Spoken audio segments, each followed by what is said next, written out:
Sang firman hidup itu. Ya, 1 Yohanes 1 ayat 1 sampai 4. Iman Kristen bukan firman yang tertulis, bukan firman grape yang kayak kamu harus dibaca. Kamu aja kesalahan grammarnya 2.500 kok. Tuh Arab Saudi mau revisi tuh Quran kamu. Tidak. IQ-mu rendah soalnya. Tolong dijawab aja, melibatkan iblis itu iya apa tidak, itu saja. Tolong dijawab. Berarti dalam penyalipan itu melibatkan iblis iya apa tidak? Tolong dijawab itu saja. Loh, iya biar dong, kelar. jelas dong. Oh, jadi dalam penyalipan berarti melibatkan iblis ya nggak masalah.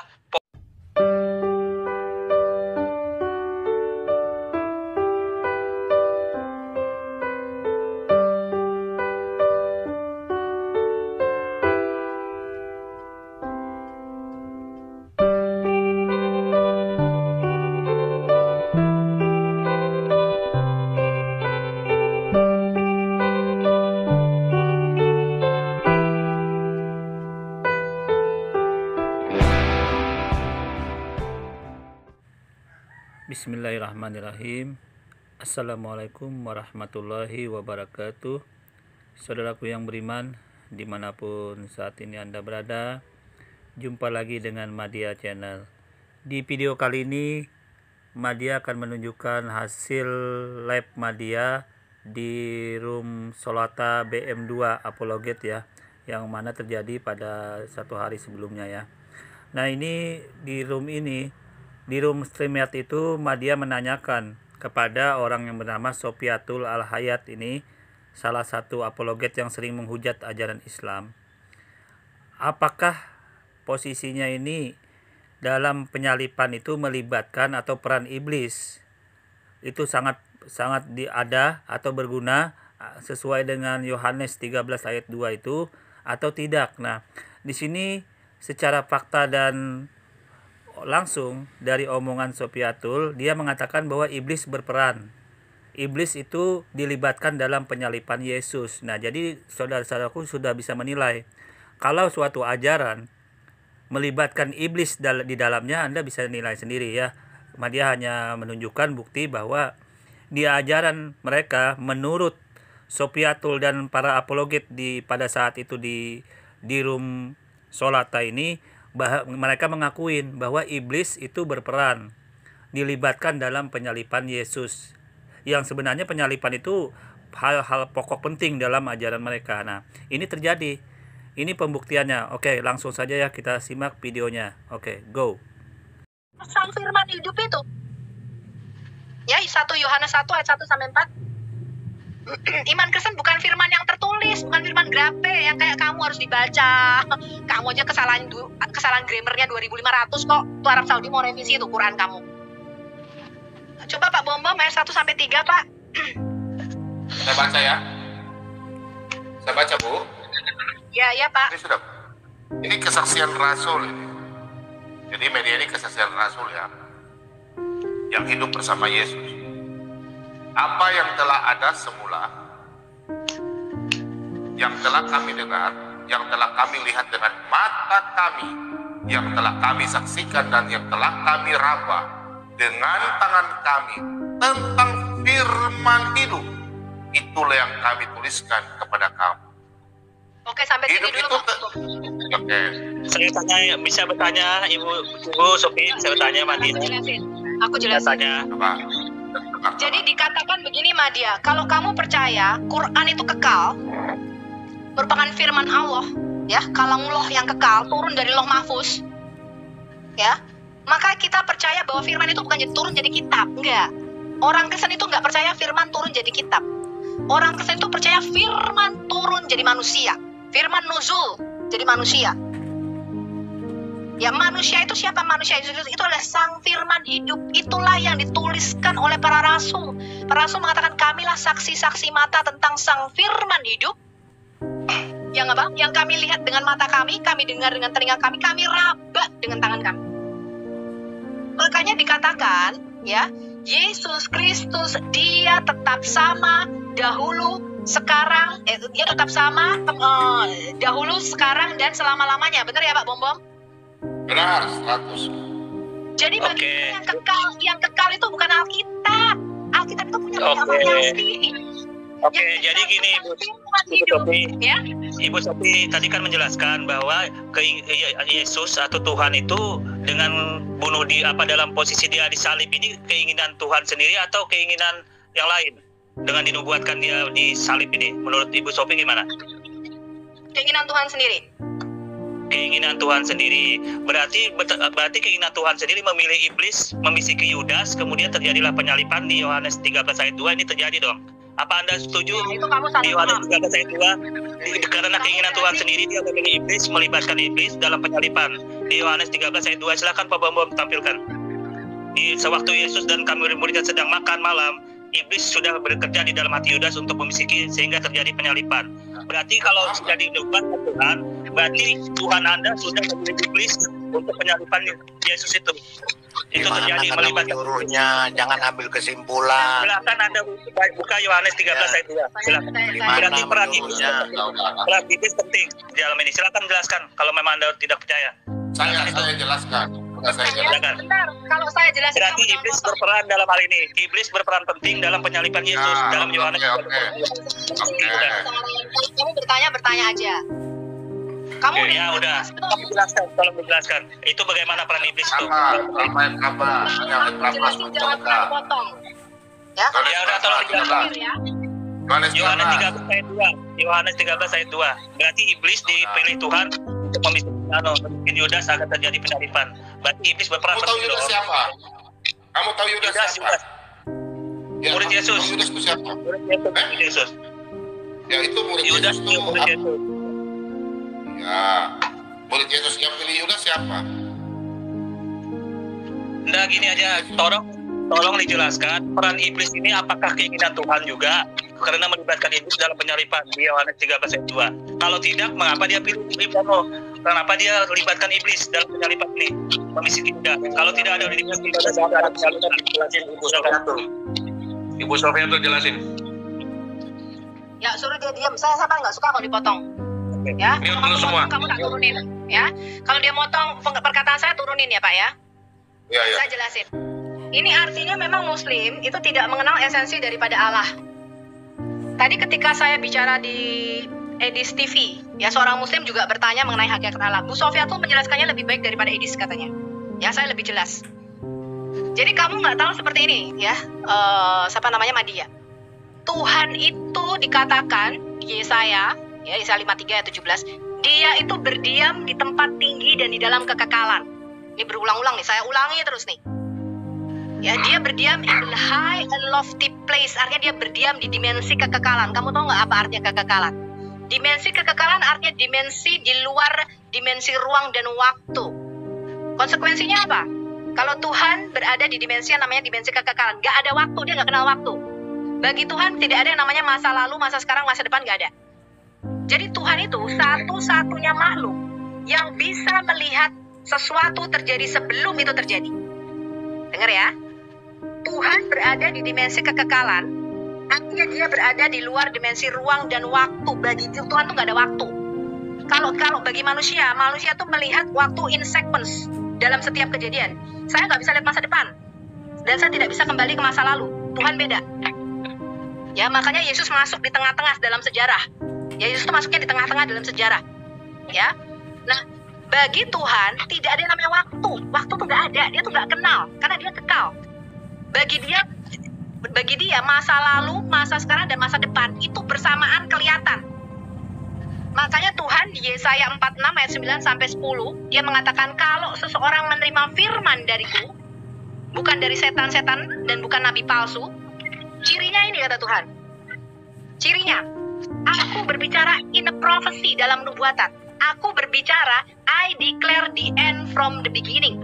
Artinya sebelum hal itu terjadi, aku sudah ngomong duluan. Supaya ketika itu terjadi, kamu tahu bukan Allah asing yang mengatakannya kepadamu, melainkan aku. Cirinya. Ya, makanya Alkitab itu adalah kitab penuh dengan nubuatan. Quranmu zero. Quranmu nggak punya nubuatan sama sekali. Ya, jadi cirinya kalau seseorang nabi menerima firman dari Tuhan, itu namanya nabi, itu artinya dia menubuatkan. Nabi itu artinya prophet, artinya dari kata profesi. Artinya dia menubuatkan sesuatu yang belum terjadi pada waktu itu. Cuman dia bilang ini, titenano nih, ya, kamu lihat nanti akan begini. Karena dia dapat firman itu dari Tuhan. Ya, kalau ciri yang kedua, kalau nubuatannya nggak terjadi, artinya dia nabi palsu. Itu cirinya kalau Tuhan bicara. Nah, sekarang berkaitan dengan apa yang kamu katakan, Tuhan ya itu sudah melihat lebih dulu sebelum menurut kita ya. Apakah ketika dia menciptakan manusia, dia tahu nggak manusia bakal jatuh dalam dosa? Pak Bom aja deh. Oke, saya di media. Enggak, maksudnya gini Pak Bom. Ketika Tuhan menciptakan Adam dan Hawa, kemudian dia menempatkan 2 pohon di dalam taman, 1 pohon kehidupan, 1 pohon pengetahuan. Dia sudah tahu nggak Pak masa depan? Ya, tahu lah. Tahu, dia sudah tahu. He knows the consequences. 3:15. Iya, makanya dikatakan di dalam Alkitab kita, kalau kamu baca Alkitab dikatakan apa? Yesus itu anak domba yang disembelih dan disediakan sebelum dunia dijadikan. Jadi Tuhan itu sudah nyediain obatnya, penawarnya dulu sebelum ada penyakitnya.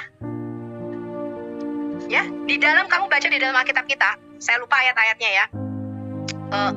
Saya nggak ada, laptop saya rusak nih soalnya hadisnya. Kalau nggak, saya biasanya ngasih ayat. Dikatakan Yesus itu anak domba sudah disembelih dan dipilih sebelum dunia. Artinya apa?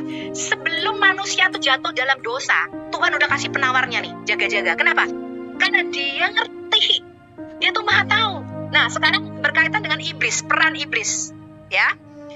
Beda dengan pengertian kamu. Jadi begini, di dalam Muslim itu, di dalam konsep mereka ada yang namanya takdir yang nggak bisa dirubah. Jadi Tuhan itu udah nentuin kamu masuk neraka, masuk surga. Tuhan nggak begitu Madia kalau di dalam teologi Alkitab. Tuhan tidak pernah menciptakan neraka untuk manusia. Neraka itu untuk iblis dan para malaikatnya. Tetapi dikatakan ya, kehendak Tuhan ialah semua orang diselamatkan. Tuhan nggak pingin kita terpisah mati selamanya dari, nggak pernah Tuhan ciptain ini Madia masuk neraka ya, Sofiatul masuk surga, Pak Bom masuk neraka, kemudian Pak Ciler masuk surga, kok enak amat. Nggak ada begitu. Kalau di dalam teologi Islam ada, kamu sudah ditentuin masuk neraka, masuk surga itu udah ketentuan Tuhan. Kamu nggak tahu takdirmu apa. Sebentar, biar nggak melebar kemana-mana. Jangan dipotong dulu. Sebentar, tolong kamu jawab saja, melibatkan iblis apa tidak di Yohanes 13 ayat 2 itu saja poinnya, melibatkan iblis apa tidak. Itu saja. Potong dulu sebentar, biar Ibu Sofia menjelaskan. Jangan. Belum terjawab loh tadi, melibatkan apa tidak itu saja. Bentar, dengar dulu. Nah, ini karena kamu tidak mengenal Allah Israel, ya. Jadi di dalam kemahatauan, ya kalau kamu belajar teologi Yahudi, orang Yahudi itu mengatakan demikian. Tuhan itu berimbang, ya, berimbang antara apa? Antara berkat dan kutuknya. Jadi Tuhan itu bisa merubah kutuk jadi berkat, itu cuma Tuhan yang bisa ngubah. Jadi Tuhan itu gini, Tuhan itu punya sifat adil, dia punya sifat kasih, dan sifatnya ini berimbang. Di dalam keadilan dia, ketika manusia jatuh bukan seperti robot, bukan ditentukan. Kalau kamu kan enggak. Adam itu dosanya ditulis 40 tahun sebelum dia diciptakan, supaya Adam itu jatuh ke dalam dosa, kemudian dia dibuang ke bumi. Enggak begitu. Jadi di dalam teologi Islam, Tuhanmu itu plotting. Tuhanmu itu adalah bukan sutradara dari semuanya. Diplotting, ya, direkayasa supaya Adam jatuh ke dalam dosa. Di dalam Kristen enggak. Tuhan enggak pernah, ya, mengemudikan Adam untuk jatuh ke dalam dosa. Tetapi dia tahu masa depan. Ya, nah, jadi ketika kamu mengatakan apakah Yesus tahu Yudas Iskariot ini iblis dan akan menghina, iya, sudah dinubuatkan kok. Kamu ini gimana? Tetapi Tuhan itu tidak nyetir, udah nggak? Tuhan itu nggak nyetir, oh nanti bakal ini ya. Enggak, itu pilihan kita, free will. Tetapi Tuhan itu sebelum kamu milih, dia udah tahu apa yang bakal kamu pilih. Udah nggak? Tuhan itu sebelum kita milih, jadi Tuhan itu nggak gini loh. Tuhan tuh nggak nyetir kita untuk kita mencuri, untuk kita berzina. Kalau kamu kan enggak. Allahmu itu menentukan portion of adultery. Allahmu menentukan porsi kamu harus berzina. Dan kamu harus berbuat dosa. Karena Allah suka orang yang berbuat dosa kemudian meminta ampun. Kalau kamu tidak berbuat dosa, Allah akan menghapuskan kamu. Itu Allahmu. Kristen nggak begitu Allahnya. Ya, Allahnya orang Israel tuh nggak begitu. Allahnya orang Israel, itu dia sebelum kamu memilih, itu dia udah ngerti yang bakal lu pilih. Karena dia tadi loh tinggal di dalam kekekalan. Ya, jadi ketika dia menubuatkan sesuatu, itu dalam kemahatauannya, bukan dalam pengertian dia robot. Ya, bukan dalam pengertian dia mengendalikan Yudas Iskariot. Enggak, Yudas Iskariot itu udah jahat. Nah ini aku Jadi poinnya gimana? Melibatkan iblis apa tidak? Poinnya melibatkan iblis apa tidak? Nanti saya jawab. Tolong dijawab dulu. Udah, Melibatkan atau tidak? Sudah, Bu? Oh. Belum Pak, saya belum selesai Oh sebenarnya. ya, jangan dulu ke dia. Biarkan Bu Sufiatul dulu, biarkan. Oke Bu, lanjut. Jadi gini, ya. Ketika iblis merencanakan sesuatu, Tuhan tuh udah tahu. Tuhan udah ngerti iblis bakal memakai Yudas Iskariot mengkhianati dia. Ya. Tetapi tadi Tuhan itu bisa merubah kutuk jadi berkat. Itu yang iblis kagak bisa. Jadi iblis itu dalam pikirannya dia, ketika dia mengatakan gue salipin nih anak Allah, gue salipin Yesus mati, kalau mati berarti bubar. Ternyata dengan kematian Yesus dia turun ke dunia orang mati dan dia mengambil kunci maut dan kerajaan maut. Justru dia menang atas alam maut karena dia justru membuat Yesus turun ke dalam alam maut. Ya, jadi tadi Yesus itu gini, Tuhan itu bisa mengubah kutuk jadi berkat. Mudeng ya di dalam teologi Yahudi. Jadi yang tadinya kamu pikirkan bencana. Kutuk jadi berkat dalilnya di mana? Belum dapat Madia. Kutuk jadi berkat dalilnya di mana kawan? Ya, kutuk jadi berkat. Kalau Allahmu nggak bisa, kalau Allahmu nggak bisa mengubah kutuk jadi berkat. Hanya Allahnya Israel. Jangan langsung ngomong lah. Jangan langsung ngomong. Nanti nggak bagus jangan diskusi. Bukan asal ngomong. Ada ayatnya. Saya nggak pernah seperti kamu. Saya nggak pernah seperti kamu asal ngomong, ya. Ada ayatnya. Ini dalilnya tunjukkan. Ini untuk pelajaran Madia. Dicari sebentar. Ya, jadi Yesus itu Allah kita itu satu-satunya yang bisa mengubah kutuk jadi berkat. Ya. Jadi kalau di dalam teologi Yahudi Ulangan. Bisa ya, di dalam Ulangan 23 ayat 5. Ya, udah sabar aja. Biar dulu. Kalau Ulangan 23 ayat 5. Ya, biar dulu Pak. Sufiatul biar bicara dulu, biar aja. Itu udah tahu semua. Nah, contoh-contoh lainnya nih. Aduh. Udah habis ini aku selesai pertanyaan tentang Islam. Iya lo gila. Ya. Belum poinnya belum dijawab Tuhan. Poinnya iblis dilibatkan itu apa tidak? IQ-mu rendah soalnya. Tolong dijawab aja, melibatkan iblis itu iya apa tidak, itu saja. Tolong dijawab. Berarti dalam penyalipan itu melibatkan iblis iya apa tidak? Tolong dijawab itu saja. Loh, iya, biar kelar. Jelas dong. Oh, jadi dalam penyalipan berarti melibatkan iblis ya nggak masalah. Poinnya itu yang pertama. Poin yang kedua berarti penyalipan Yesus bunuh diri Tuhan dong, karena Yesus sudah tahu, Tuhan sudah tahu dia mau bunuh diri. Mau menyerahkan diri, berarti dia tahu. Nanti kalau mau menjelaskan, jangan kasih kesimpulan ya. Jangan kesimpulan, jangan. Tolong dijawab. Apakah dia bunuh diri atau dibunuh? Tolong dijawab. Apakah bunuh diri? Nanti Pak Bobo menjelaskan. Udah santai dulu. Aku jawab ya, karena pertanyaanmu tuh menunjukkan kamu tuh nggak ngerti apa-apa tentang Alkitab. Baiklah, saudara-saudaraku ya, kita bisa lihat bersama bagaimana hasil diskusi ini. Artinya di room itu Madia menanyakan beberapa poin sih, sebenarnya nanti Madia buatkan poin yang lain, ada 3 poin. Ya, untuk poin yang pertama ini Madia tanyakan apakah dalam penyalipan itu iblis berperan atau dilibatkan sesuai dengan Yohanes 13 ayat 2. Ini Sufiatul memerlukan waktu 15 menit dan ujung-ujungnya dengan sangat terpaksa dia mengakuin bahwa iblis itu terlibat atau berperan dalam penyalipan. Kita bisa lihat dari jawaban dia yang akhir ini dengan kesimpulan, dan ini juga tidak dibantah oleh para debater-debater, para apologet di room Solata itu, bahwa memang iblis berperan penting dalam proses penyalipan. Nah, ini jawaban mereka, bukan ngada-ngada dan kita dengar sendiri. Dan saksi video ini Anda bisa lihat di akun channel Bom ya, Bom atau Solata itu ada namanya. Nanti Madia tampilkan nama channelnya. Dan ini terjadi bahwa ternyata Anda bisa menilai sendiri bahwa ajaran mereka ternyata melibatkan iblis dalam proses penyalipan ini. Diakui suka atau tidak suka, ternyata Tuhan mereka memilih iblis dalam penyalipan ini. Ini dibuktikan dengan Yohanes 13 ayat 2. Oke, demikian yang Madia bisa sampaikan pada video kali ini. Kurang lebihnya Madia mohon maaf. Assalamualaikum warahmatullahi wabarakatuh.